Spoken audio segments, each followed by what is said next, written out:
Maurice Nicol, Psychological Commentaries, Volume 4, Am Well. April 13th, 1951. The necessity of having a point in the work. It is often said that before we can feel that we are really connected with this work, in spite of the number of meetings we attend, we must establish a point in the work. It's already been said many times, but what does it mean to establish a point in the work? To have a point in the work means to have something in yourself from which you start to think for yourself. Unless you understand one thing about this work, you have no point in yourself from which to start to connect with this work. And not having established this point in the work, you can go from place to place, from meeting to meeting, from diagram to diagram, from teacher to teacher, and hear through your outer ears all the work and different angles and approaches to it. But they will not give you a point in yourself from which you can start. Your notebooks may be full of excellent remarks. You may read Plato or the newest book about esotericism, the latest lecture. Yet all this is quite useless. It is extrovert psychology and will only remain as far as it does in your memory.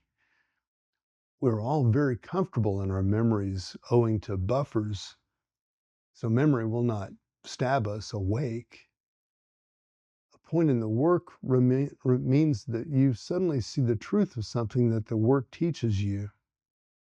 You see it for yourself.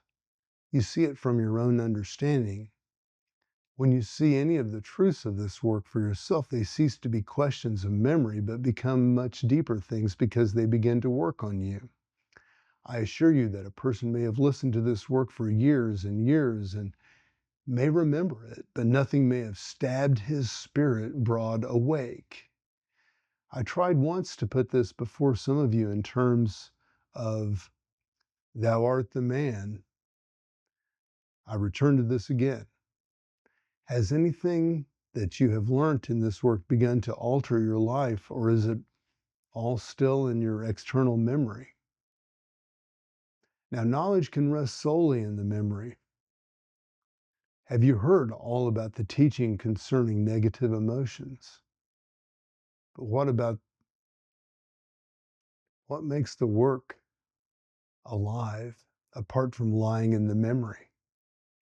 Some people have good formatory memories of this work, but they've never experienced it yet. Nothing has stabbed them awake yet in connection with the teaching. They have heard esoteric truth, but they have not applied it to themselves.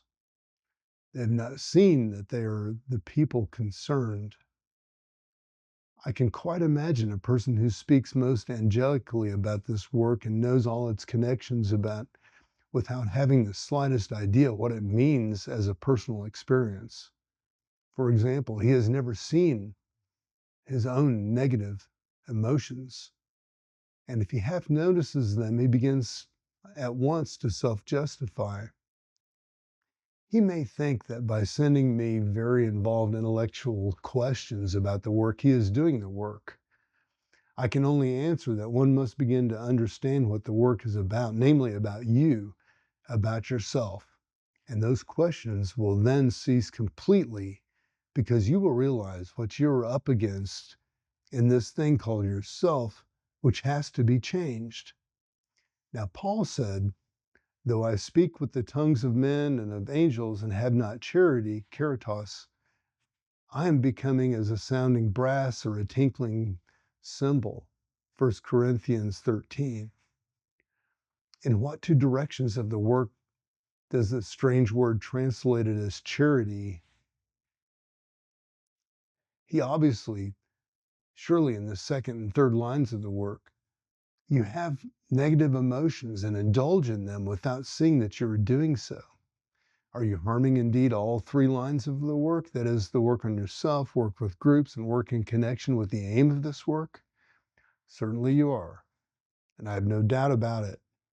If I know all this work by heart and I am negative without any correction of myself, have I got a point in the work? Why, of course not. I don't know what it is about yet as a personal experience, but having had this personal experience, I may still be negative, yet I begin to be aware that I am responsible to the work for being so. Now, look at anyone in this work and reflect on yourself, why he or she is in it. What are their inducers? You may be perfectly certain that the two inducers are love of self and all that means, and the love of the world and all that means. I will tell you a story about this. When I first met this work, I began to imagine myself before a short time going around in a black cloak and a black hat, hypnotizing everyone at once. I give you this example to show that the truths of this work were being introduced by wrong love, by love of self and love of importance in the world. Now, esoteric truths can never be rightly arranged from such love and will always go wrong. I spoke to some of you about how the emotions can change the order of truths in yourself. I said, if you suddenly become suspicious, are all your internal arrangements altered at once? And when you realize that you were wrong, everything is rearranged. When you have a personal experience, then you have a point in the work for you then to understand something that there will gradually collect around this point all the ideas that lie without order in your memory. You will form around you the work and all its teachings from what you understand in yourself. This will be quite a different orientation in you from that of a person who merely remembers things said in recent papers. If you have a point in the work, it will make it possible for you to form a crystallization of the whole work around you in the right order.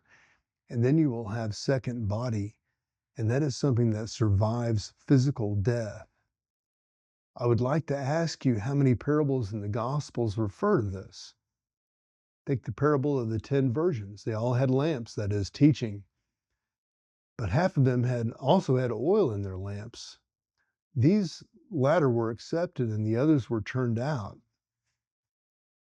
If you have a real point in the work and understand it and act from it, that is, this is oil in what you have been taught, which is a lamp. You have your own oil. But these people who have attended meetings so faithfully and have no point yet, always going from place to place, they will not get anywhere. Why? Simply because they do not apply the work to themselves yet. They do not see that they are negative and they have to work on that in place of hearing further talks about negative emotions. Such people are eventually no good in the work. They have not seen the good of the truth of the work for themselves and followed it, which makes a certain heat in a person will begin to change this person to suffer from the truth of the work by seeing its goodness in one form of suffering called conscious suffering, but simply to go every night in sleet or hail to attend a meeting without the slightest idea of what you are hearing as a personal experience is absolutely useless. Better that you remain at home and reflect on the kind of woman or the kind of man you are internally.